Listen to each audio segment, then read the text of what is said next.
starting in 2 to 3 minutes.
$67.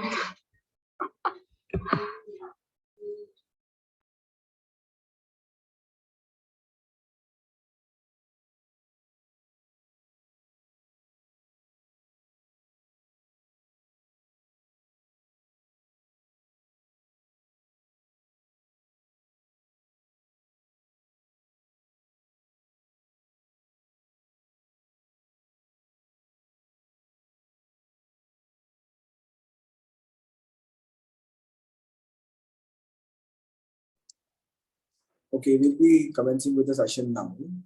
Before we start with the session, I would like to tell all the students that there will be a feedback form after this session. Please fill it in as it would be very helpful to us.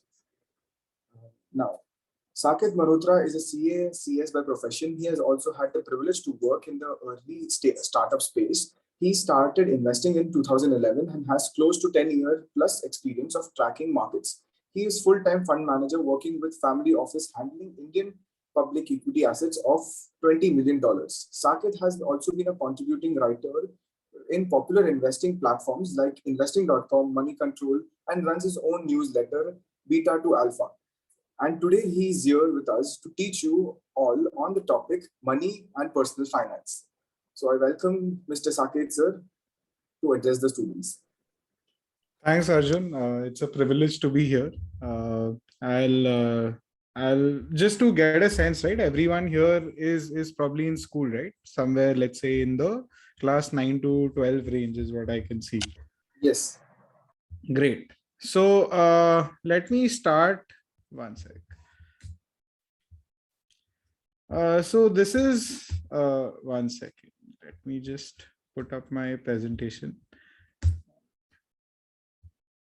Is it visible to all? Yes, it is. Great.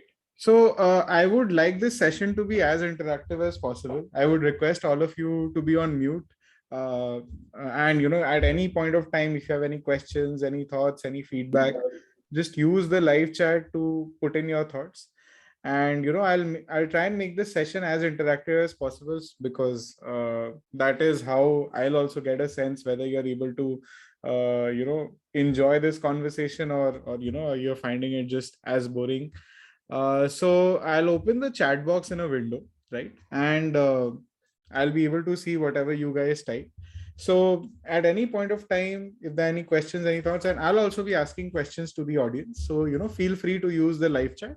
And at any point of time, if you have any gaps in understanding something, you want me to repeat something, feel free to put it in. Although we'll try and take the questions towards the later, once I'm done with my presentation. But at any point of time, if you have any thoughts, if I can address it right away, then, I'll be happy to address it there.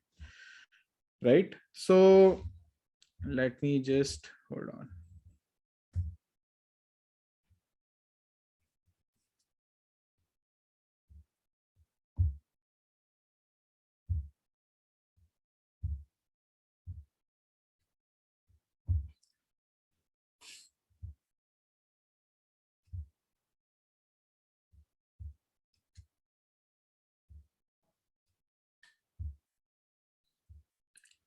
All right.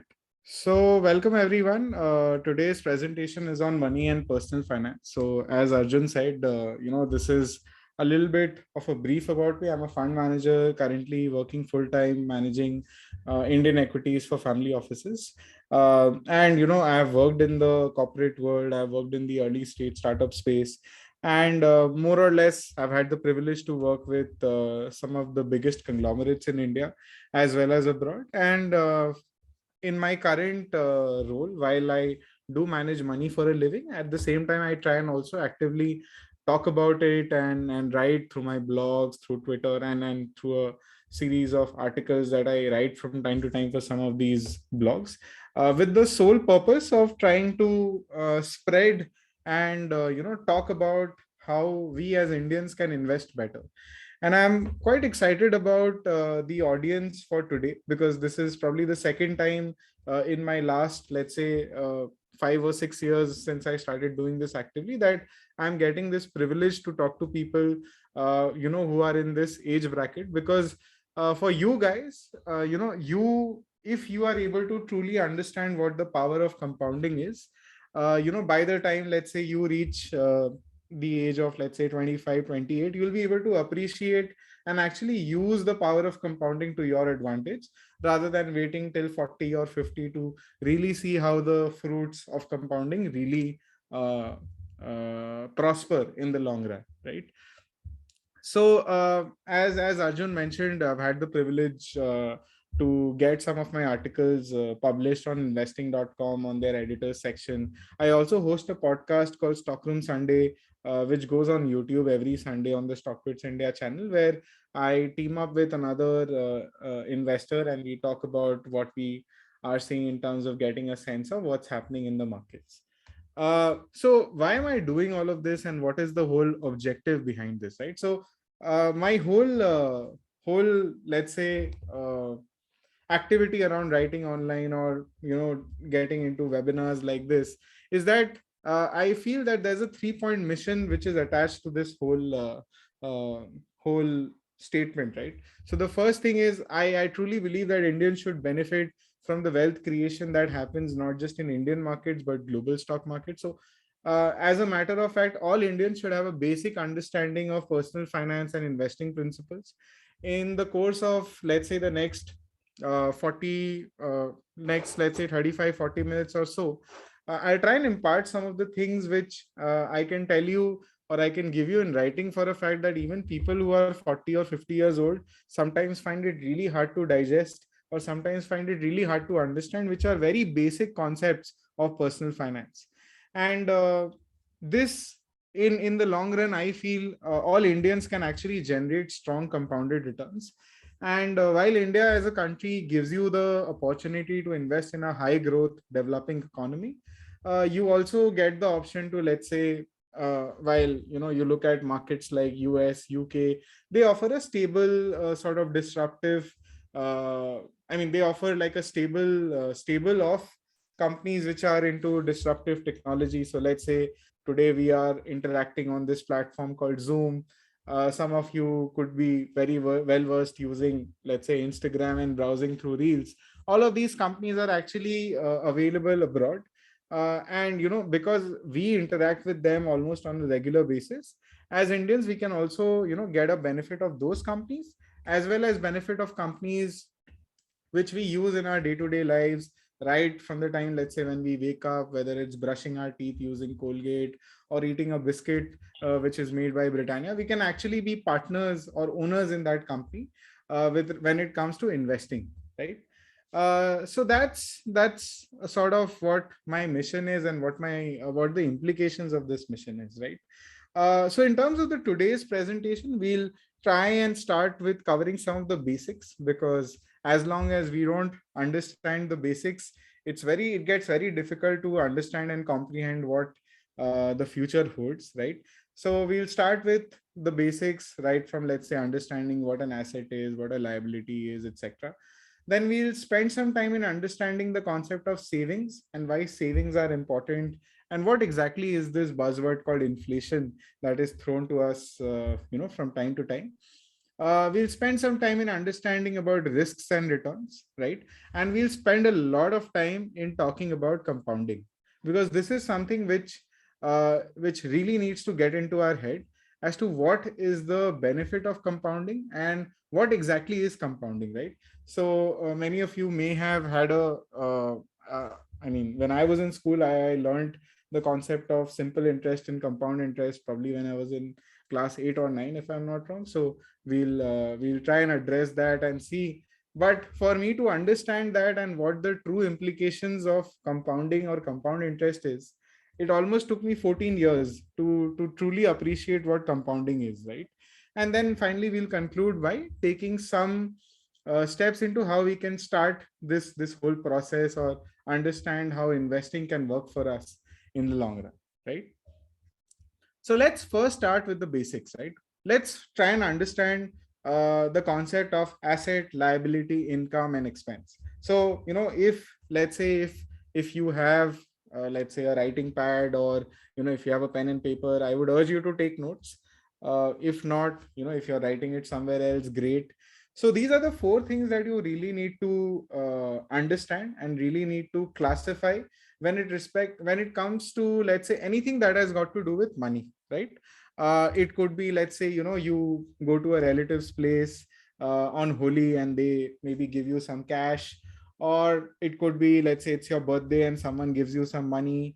On some fine day, you feel the urge to go shopping with your parents and you want to buy something, right? So at every point of time there is money involved. So wherever there's a transaction, on one leg you get something called goods or services. So let's say you go to watch a movie, you buy a movie ticket, right? So now while you may spend 3 hours watching a movie, you might have spent some amount of money to buy that ticket. So in your case, it could be your parents who spend that money and you, let's say, avail that service, right? So what I want you to really understand, or try and understand, is whenever you are in, let's say, situations like this, right? Or whenever you see objects around you, try and classify that into these four buckets, right? And what are these four buckets? So the first bucket is an asset, right? Now, what exactly is the concept of an asset? When you look at definitions, I mean, all of you have access to the internet, you can Google what an asset is. To put it in very dumb terms, assets are anything that create income, or assets are anything that create a cash flow, right?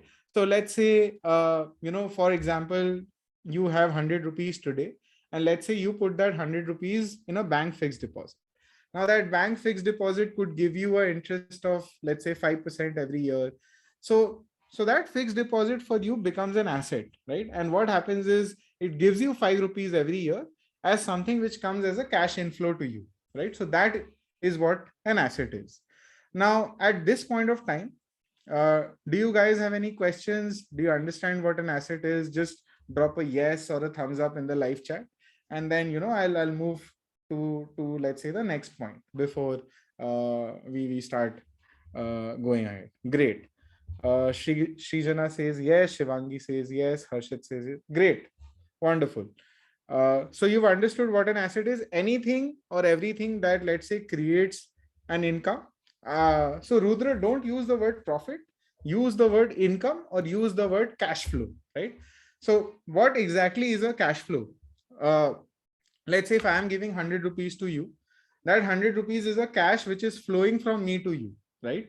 Now let's say you give 100 rupees back to me, that is again a cash flow, right? So assets are anything that create income. Income could be money that's coming in, right? So by definition it's in and come, so it's coming inside, right? And that is what an asset is. It creates a source of cash inflow. At the same time, right, let's say you've given money to the bank, right? Now that money doesn't belong to the bank, right? So the bank is just using or holding that money on behalf of you. So the bank actually has to return that money back to you after, let's say, the end of 1 year. So while this is an asset for you, right, because you make money from that money, I mean, you put your 100 rupees only with the bank, and bank is giving you 5 rupees every year. For the bank, that is a liability, right? Because the bank against that 100 rupees has to give you 5 rupees at the end of every year. So that is for the, now if you look, let's say today, let's forget, let's assume that you are the bank, right? And today I come to your bank and I give you 100 rupees, and you tell me that, okay, I'll give you 5% every year, which is 5 rupees, right? So 5% of 100 rupees is 5 rupees. So bank says, I'll give you 5 rupees every year. Now, as a bank, I have the obligation to pay 5 rupees every year. So this 100 rupees for me is actually a liability, right?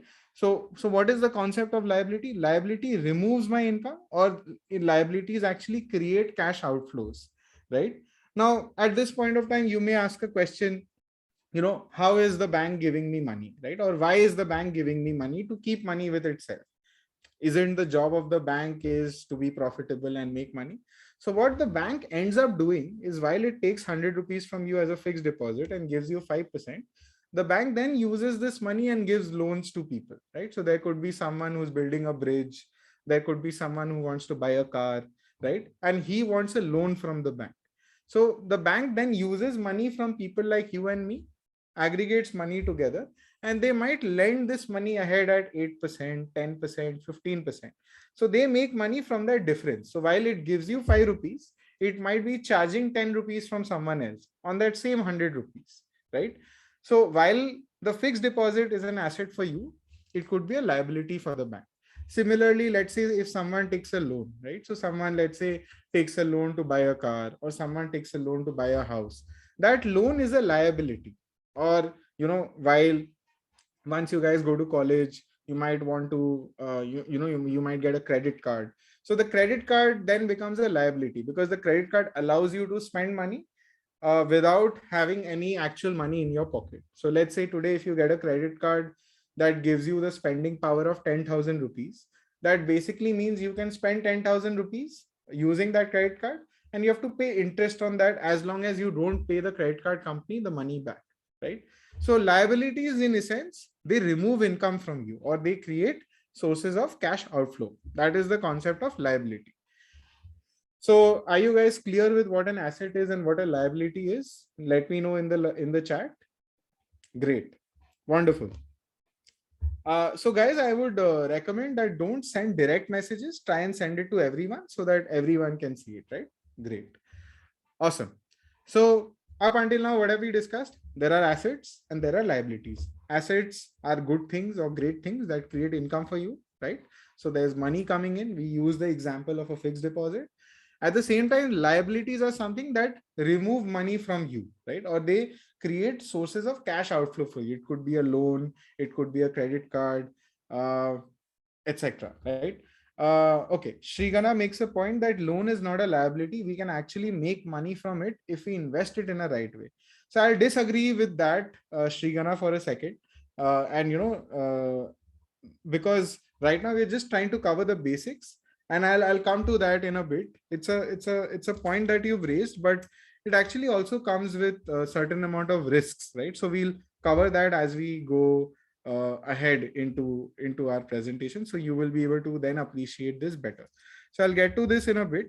And this is actually also a recipe for disaster, where you take money on leverage and invest, and let's say if things don't go well, you are left with money that you need to pay, but you have no visibility of how much money you can make. So just hold on to that thought for a bit. I'll once I cover a few things, then you'll be able to appreciate this better, right? So asset and liability, everyone is clear with. So now assets create income. Income is where money comes in. That's an inflow. Liabilities create outflows of income, right? And whenever there's an outflow of income, that, I mean, any, let's say, object that creates outflows of income, that is a liability, right? Now, having said that, let's say you are spending money on buying a pizza, right? Now, what according to you, now obviously you can't classify pizza as an asset or a liability, right? Then we come to more, fluid concepts, which is an income and an expense, right? So every time money goes out from you, that's an expense. Every time money comes in, that's an income, right? Now, the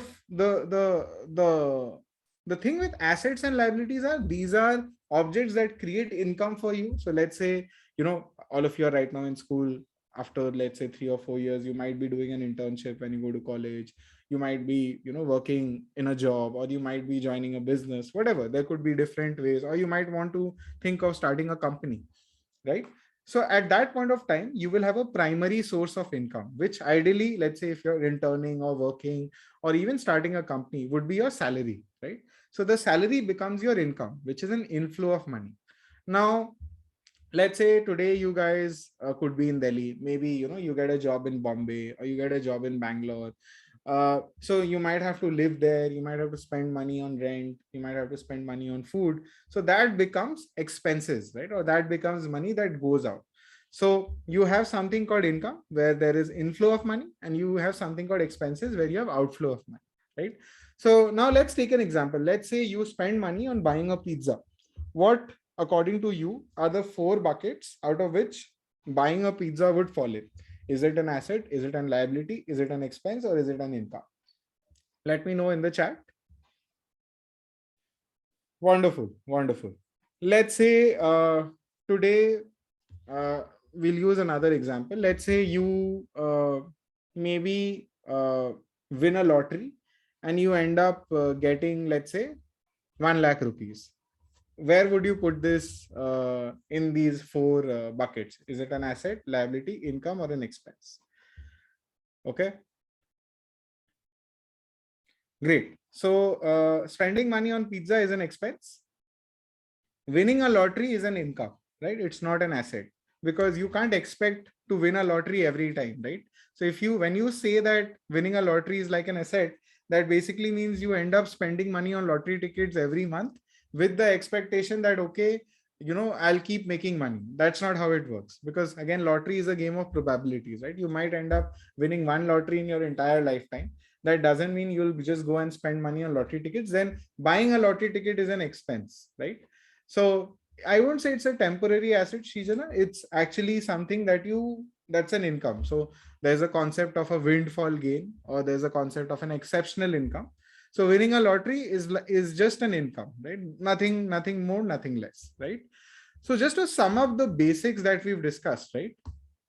So you have something called income. So income comes in into your, let's say, cash flows. You have something called expenses. So expenses go out. Assets generate income. So these are in addition to whatever income you're making. So let's say you started working in a job, right? You get a salary, or you're doing an internship, you're making a stipend. That's your income.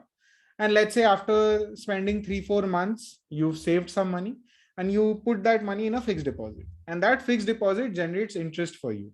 That fixed deposit then becomes your asset, and in addition to your salary, it also adds the interest income, right? So that's how this flow works.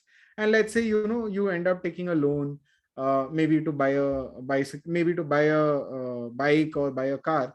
So then that becomes a liability, so you have to pay the EMI every month. So that's a part of your expense, right? So that is the whole bucket. So you have income, expenses, assets, and liabilities, right? So these are what the basics are, right?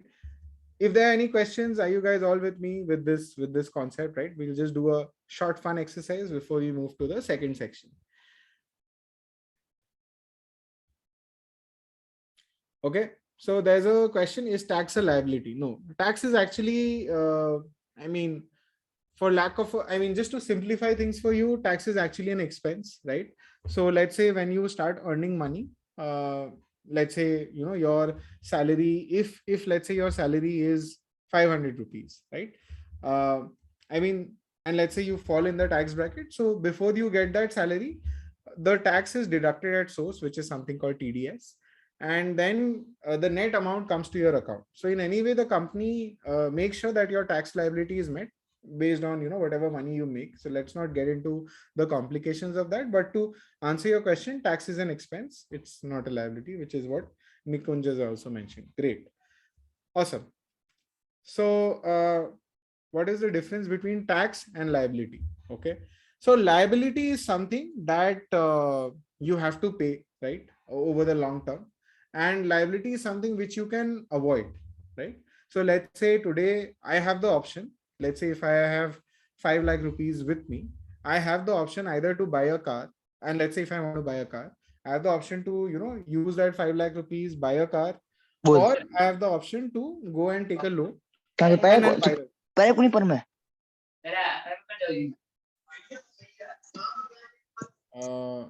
one sec.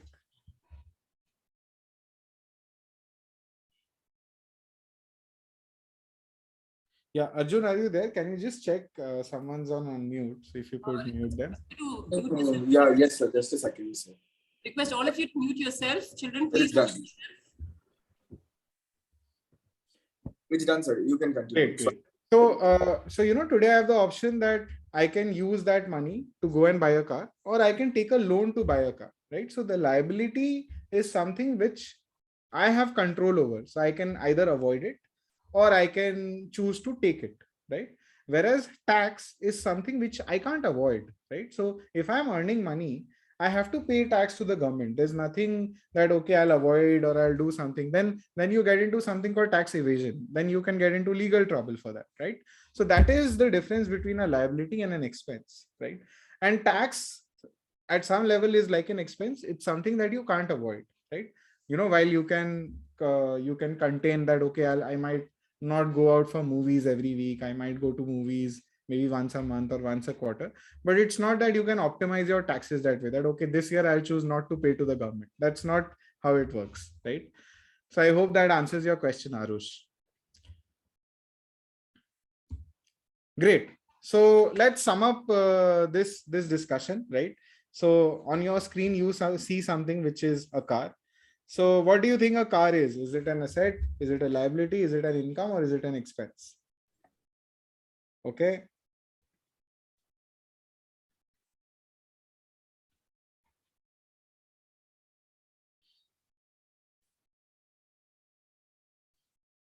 Wow. So we've got quite a lot of contrasting answers, right? Which sort of gives me some comfort that, all of you have at some level understood or attempted to understand what the concept is, right? So there is no clear answer as to what a car is, right? So a lot of you mentioned asset, a lot of you mentioned liability, and a lot of you mentioned expense. So the good part is, I mean, we all can agree that a car is not an income, right? Now, when is a car an asset? What did we come back? So let's come back to what we defined an asset as. Asset is something that creates income or it creates cash inflow. So let's say there's a tour operator, right? And he's probably running tours from Delhi to Rishikesh or Delhi to Jaipur, etc. And he has a fleet of 50 cars, right? And using that car, he's generating income, right? So for the tour operator, the car is an asset. At the same time, let's say for someone like us, we use car for convenience, right? It helps us go from one place to the other. But at some level, fundamentally, if we go by the bookish definition, the car really doesn't generate cash flows for us, right? It's not creating sources of income for us. But at the same time, it's giving us something called convenience, right? So I mean, if you have a car, you don't need to worry whether the Uber driver will arrive on time. You don't need to worry whether the bus will go on time or not, etc. So it creates, let's say, a string of benefits for us. But if you just go by the bookish definition, right, whether a car, I mean, at some level, for the tour operator, it's an asset. But for us, it is just a source of convenience, right? So some of you also mentioned that the car is an expense, right? Fundamentally, like if I were to just put it in the concept of personal finance, running a car has its recurring expenses, while the car is an asset. 60 or 70% of Indians actually end up buying car by taking a loan, right? So there is also a source of liability with a source of asset, right? So it's quite subjective, if you ask me from that perspective. So there's no clear answer whether the car is an asset, an expense, or a liability. So as Srijana mentions, it depends on how you use it. Again, Sahil mentions private cars which we own is basically a liability. It doesn't give an inflow of money, but gives only convenience, right? So at some point of time, because let's say our parents have bought this car or someone in our family has a car, at some point of time they realize that okay, there's no point spending so much money on transportation where I don't have visibility when the driver will arrive, whether the car will be clean or not, etc., so on and so forth.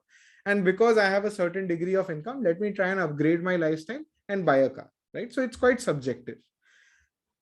Okay, so now we are on to the second image, right? So this is the picture of a t-shirt. What do you think this would fall in those four buckets? Is it an asset, a liability, an income, or an expense?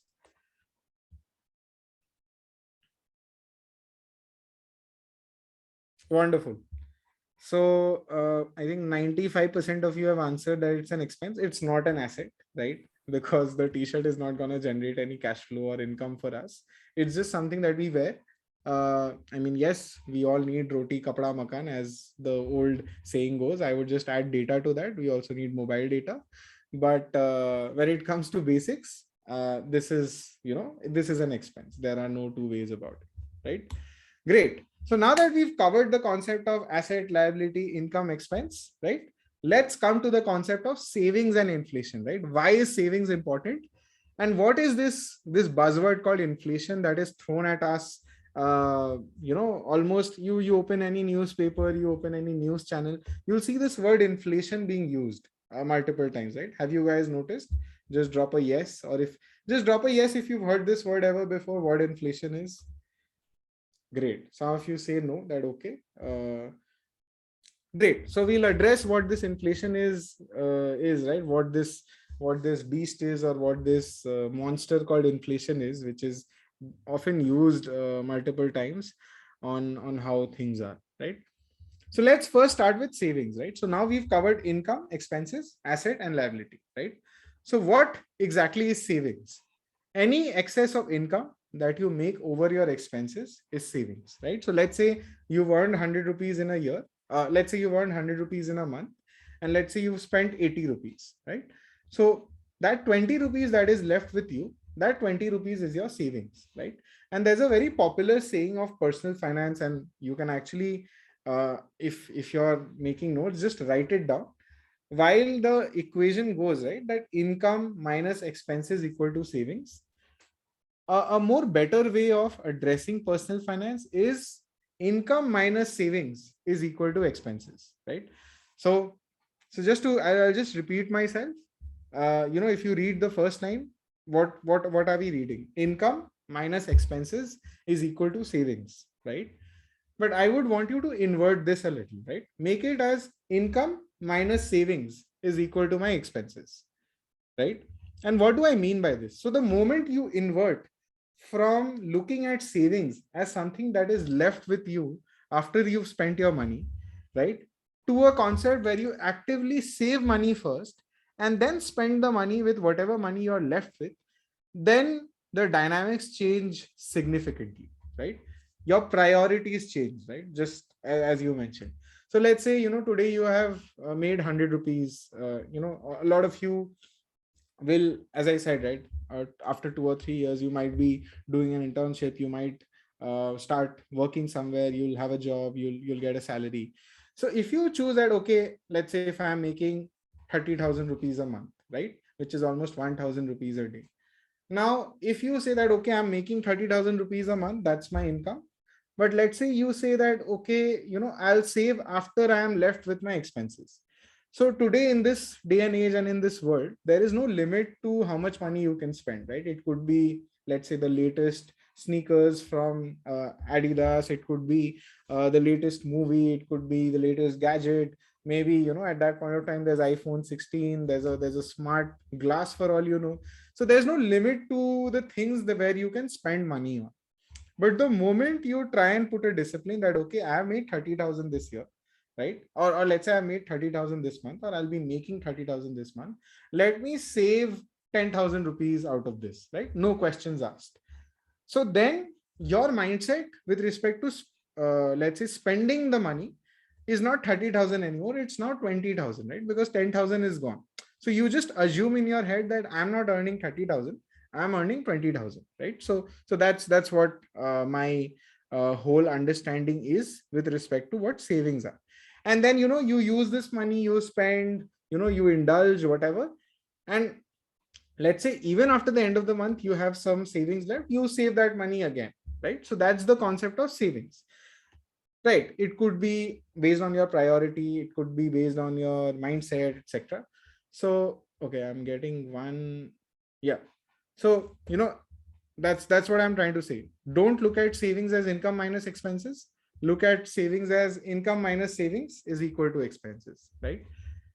That's the whole point. Now let's say you save this money. So let's simplify our example a bit, right? Let's say you're making 100 rupees, you spend 80 rupees, and 20 rupees is your excuse me, 20 rupees is your savings, right? Now let's say if you take this 20 rupees and put it under your mattress, right, you end up losing money. And what do I mean by this, right? So let's say you take this 20 rupees and you just put it under your mattress and don't touch this money for a year, right? Chances are after 1 year, when you take this 20 rupees out of your mattress, the value of that money has fallen down, right? And what does that mean, right? This is where the concept of inflation kicks in. What exactly is inflation, right? Inflation is something where, you know, and you'll hear these terms that okay, 6-7% inflation hai India mein, काफी सालों से ये रहा है, etc., so on and so forth. Historically, the inflation rates have been 6%, 7% in India, etc. Without getting into the complications of what inflation is, it's let me try and simplify it for you. So let's say today you're spending 100 rupees, right? And let's say buying 2 liters of milk, right? After 1 year, there is a high chance that for that same 100 rupees, you might not get 2 liters of milk, but you might get 1 liter 900 ml of milk, right? And what does that mean? So the value of money over time diminishes, right? So let's say let's take another example. Let's say today at 100 rupees, you get something called Pizza Mania at Domino's. I remember when Pizza Mania was launched, the cheapest pizza I could buy was for 29 rupees, right? Today, that cheapest pizza has almost moved to 80-90 rupees. And this is probably in a span of 10 years, right? So it has tripled. So what exactly is inflation? So every year, you know, governments all around the world, not just in India, everywhere, they print money, right? It's a simple equation of demand and supply. So let's say today, if you have, let's say, how do I put it in a better way? So without again getting into more complicated terms to confuse you, let's assume by a rule of thumb, every year things get expensive by 6 to 7%, right? And why things get expensive, maybe we'll need 3 hours for that session, right? But let's just assume that, you know, whatever money we spent last year and bought things, maybe this year if we spend the same amount of money, the number of things or the amount of things we can buy will be smaller, right? Because things have become expensive. And why do things become expensive? Because there's something called inflation, and that in India has historically been 6 to 7%. Now, if we work with this assumption, if we work with this construct, that basically means that every year the value of our money is going down, right? So what was worth 100 rupees today might be worth 107 rupees tomorrow, which is after a year, right? Then after the year, that same 100 rupees would be worth 114 rupees, right? So it then becomes important to understand that the money that we are saving, it is channelized the right way, or it is put in places where we can beat inflation over the long run, right? So are you clear with me on this concept? Is there something that is sounding confusing to you? Just let me know in the live chat, and then we'll move to the next section. So what have we discussed till now? We've discussed asset, liability, income, expense. We've come to the concept of what savings are. And we've said that instead of saying income minus expenses equal to savings, let's say income minus savings is equal to expenses. And then once we have these savings with us, we need to understand that we invest. We need to understand that these savings are actually going to lose value every year because there is something called inflation, right? Okay. So there are some questions on inflation. So as I said, Manasvi, Sobia, as I mentioned, so 3 years back, or let's say 10 years back, when I bought a Pizza Mania at Domino's, it costed me 29 rupees, right? That is the amount of money I spent to buy that pizza. Yesterday I was ordering, I checked, the basic pizza which I used to buy for 29 rupees maybe 5 or 10 years back, today the value of that has gone to 140 rupees. So it has actually gone up 5x, right? And why is that? So pizza has become expensive, right? Similarly, I can give you more examples. When I was in school, or let's say when I was in class 12, right? Or I won't say class 12. Let's say when I was in class 8 or 9, I think Spider-Man 1 was released then. I still remember I had watched that movie by paying a price of 50 rupees in the cinema hall. Today, I don't think any cinema hall, or let's say if I go to PVR to watch a movie, I'll get a ticket, and let's say if Spider-Man releases, I'll get a ticket which is probably worth less than 400 rupees, right? So, in some level, what I have seen is that the cost of movie ticket has gone up 8x, right? So, just to summarize, right, or if you see things around you, things get expensive every year, right? And this is measured by something called inflation, right? And from time to time, countries publish their inflation numbers. So you will see now think of it. Let me simplify it further for you. So you might have heard the concept of inflating a balloon, right? So either you put the balloon over your mouth and you blow air into it. So you inflate a balloon. And what happens? The balloon moves from such a small size to such a big size. So in some level, the concept of inflation is also like that, right? So things get expensive over time. What is worth 100 rupees today? I mean, if you want to buy the same thing, let's say after 1 year, the cost of that could very well be 107 rupees, right? After 1 year, again, the price of that could be 114 rupees. Now, this could be different for different things, right? So let's say an iPhone, which costed probably 40, 50,000 rupees 6 years back, costs 1 lakh rupees today, right? Or whether, let's say, a car which costed, I don't know, it costed, let's say, 2 or 3 lakhs, an entry level car today, if you want to buy, will cost you 4 lakhs, right? Sir,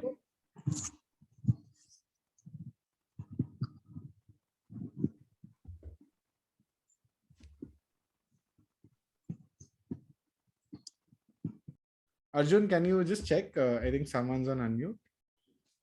Yes, sir. It has been on mute now. Okay, great. So that is the whole concept of inflation. Don't get into, I mean, there are different countries uh, that publish different numbers from time to time. There's CPI inflation, there's WPI inflation. You'll see a wide variety of things. I don't think you need to get into the nuances or complications of that, but just work with this assumption that there is going to be a price increase happening every year across baskets. It could be right from things like milk, wheat, atta, all the way, let's say, to buying something like an iPhone, right? So things get expensive.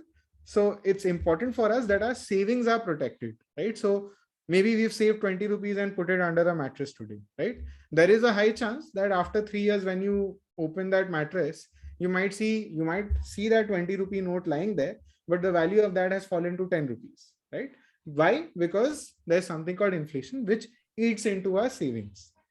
So I hope that is clear. So what you need to understand as a concept is the fact that things get expensive. So what can we do to protect our savings, right? That's the question that we need to ask. So I hope the concept of inflation is clear. Harshit, you also had a question. I think, okay. Yeah. So some of you mentioned you wanted me to cover inflation again. So as a concept, you're inflating things. Balloon is getting inflated. Things are getting inflated. That's what the word inflate means. So inflation is something which keeps on happening over here. We have a historical number which is in the range of 6 to 7%. So we need to ensure that we at least beat inflation every year, right? Sadly, Hardik, just like taxes, inflation is also something which is a given, right? So just like you can't avoid taxes, you can't avoid inflation.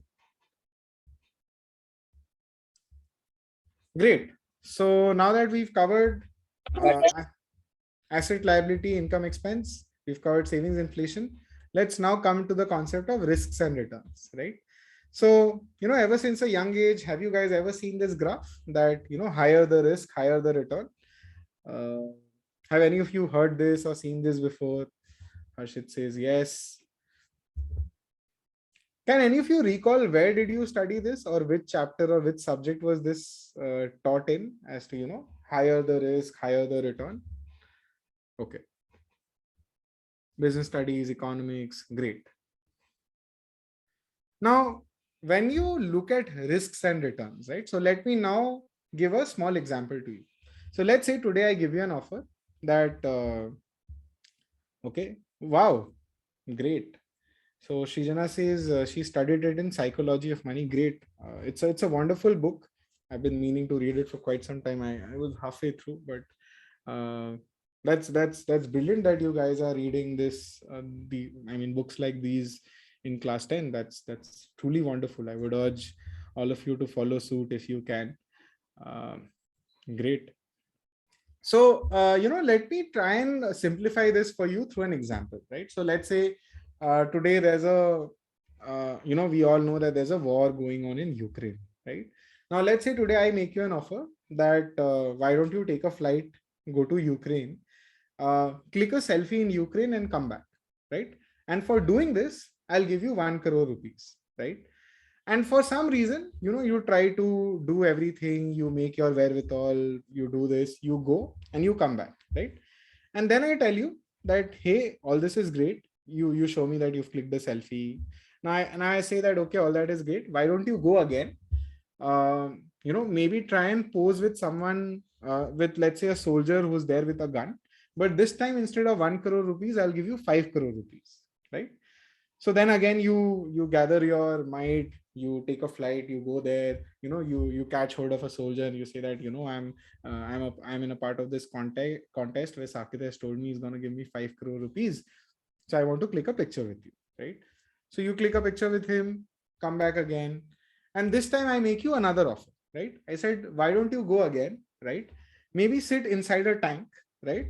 Take a picture of the tank's console, but this time instead of 5 crores, I'm going to be giving you 50 crore rupees, right?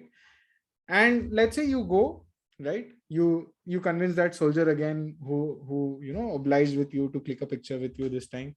And let's say you go and sit inside that tank. And for some reason, in an unfortunate event, that tank exploded, right? So what I'm trying to say here is, right, in this whole scenario, where do you think the risk curve was? Was the risk low or was the risk high in all these three scenarios? 1 crore, 5 crore, 50 crores, right? Was the risk low or was the risk high? Wonderful. Pretty much high, right? So even in the first example, right, there was a high possibility that maybe your plane didn't land in Ukraine only because it's going in a war zone and there's a no-fly zone above it, right? Great. So all of you get this concept, right? Now, in this very scenario, right, what happens is when you see that I'm throwing numbers like 1 crore, 5 crore, 50 crores at you, these are high returns, right? So what you also need to understand, with these high returns, there are also high risks, right? And at some level, there is a fundamental flaw in looking at this graph, is that higher the risk, higher the return, is because of this, right? Because if taking risk always created higher returns, right? Or let's say going to war always created higher money. I mean, let's say a scenario like this, which I gave to you, then, they won't be risky in the first place, right? So let's say, while I'm giving an offer to make 50 crore rupees by just doing one flight trip, why am I giving this offer to you, right? What is it in me for me to give this offer to you, right? And at some level, you also need to understand that why is someone willing to give me 50 crore rupees? Because at some level, the other person feels there is a high chance that you might not be able to complete the task because there's so much of risk involved, right? So that is how you should look at risks and returns when it comes to investing as well, right?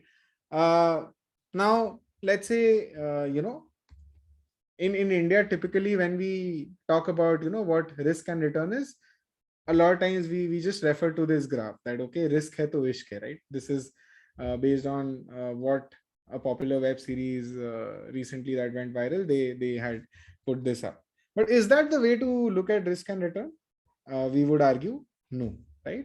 So how should we interpret risk? And this is where you need to understand and realize what is the importance of risk.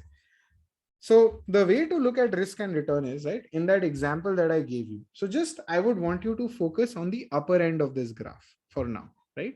So what happens is, what ends up happening is, typically what happens is when we look at risk and return, this is the part of the graph that we generally see, right? We only see that, okay, let's take more risk and we'll make more return. So we just tend to look at the part which is above this. We're like, okay, there is a promise that I might end up making 50 crores, 5 crores, 1 crores. Let me go and take that risk. So we are just looking at what the upside is. But a lot of times we don't look at what the downside is, right? And that is where, you know, you can make or break things when it comes to your money, right? So the way to look at risk and return is over a, I mean, long term period. As you go higher above the risk curve, while the upside increases, the downside also increases, right? So in that example, while on one end you had the chance of making 50 crore rupees, on one end you also had the chance of losing your life, right? That was the risk return trade off. Now you need to ask yourself, is making 50 crores enough for me to lose my life or not? That's the scenario, right? Now let's not get into such extreme examples. Let's make things simple. So what happens is when you're lower on the risk curve, right? So let's say when we mentioned fixed deposits on the risk curve could somewhere be here, right? There is no risk of losing your money, right? You've put 100 rupees, you're going to get 100 rupees back. And the return that you'll make is probably going to be 5%, right?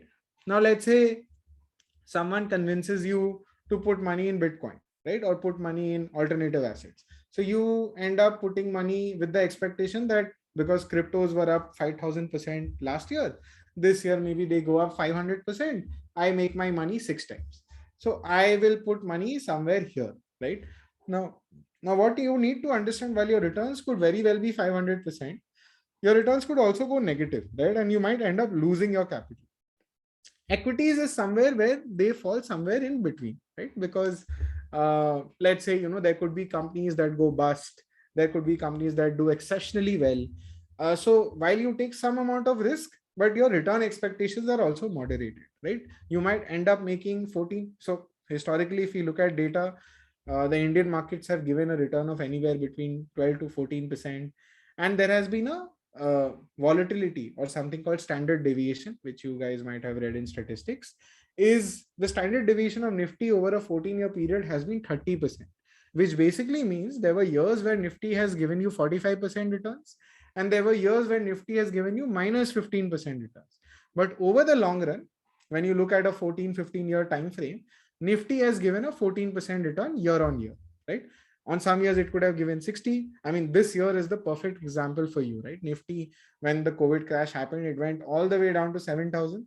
And from 7,000, again, it's back today at 18,000, right? So within this year, the volatility of Nifty has been quite high. So if someone really calculates the standard deviation, it will be quite high. But having said that, over the long run, that's the kind of return Nifty has given, right? Anywhere in the range of 13 to 14%. So I hope you guys are clear with what this whole risk return trade-off is before we move to the next section. Just drop a yes or a okay, or if you have any questions, feel free to ask.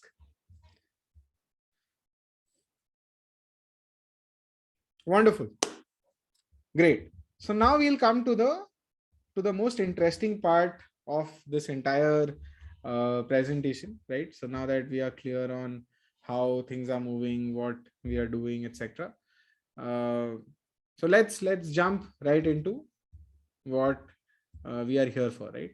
So can any of you guess who this gentleman is and what is he famous for? Let me know in the live chat. Okay, I'm getting a few answers. And what is he known for? I'll just take a short.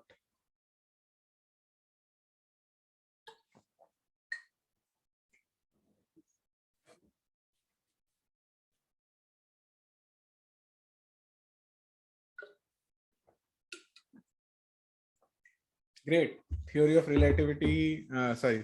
relativity equals mc square, light bulb. No, I think that was Thomas Alva Edison. That was not Albert Einstein. But yeah, great. So yes, this gentleman is Mr. Albert Einstein, and he's famous for his and he's a scientist who's proposed famous theories. Great answer, Nikhil. So that's what he's known for, right? But today, because we are talking about money and personal finance, and investing is as much as a science as it's an art, and etc., and we can get into all of that debate. But there's also something which he quoted, which is quite relevant for today's session. And that quote goes somewhere like this: compound interest is the eighth wonder of the world, right? We all know that there are 7 wonders in the world. Are you guys aware? Let me know. Are you guys aware? There are 7 wonders in the world. Can any of you name like one or two of them? Happy to also revise or refresh some of my. Okay, everyone, great. That's wonderful. Right. So Leaning Tower, Taj Mahal. I think there's Machu Picchu as well. Hanging Gardens. Great. So up until now, you've heard that there are 7 wonders of the world. From today, which is 19th of March 2022, you will say that there are 8 wonders of the world, right? And using the 8th wonder of the world, which is compounding, in your life, when you reach, let's say 50, 60, or over your lifetime, you will see the other 7 wonders, which basically means is whatever money you make, let's say in the next 5 or 10 years, let's say if you use this 8th wonder well, which is compounding, and you let the compounding work for you, you're going to use this to see the 7 wonders in real life. Deal? Just drop a thumbs up.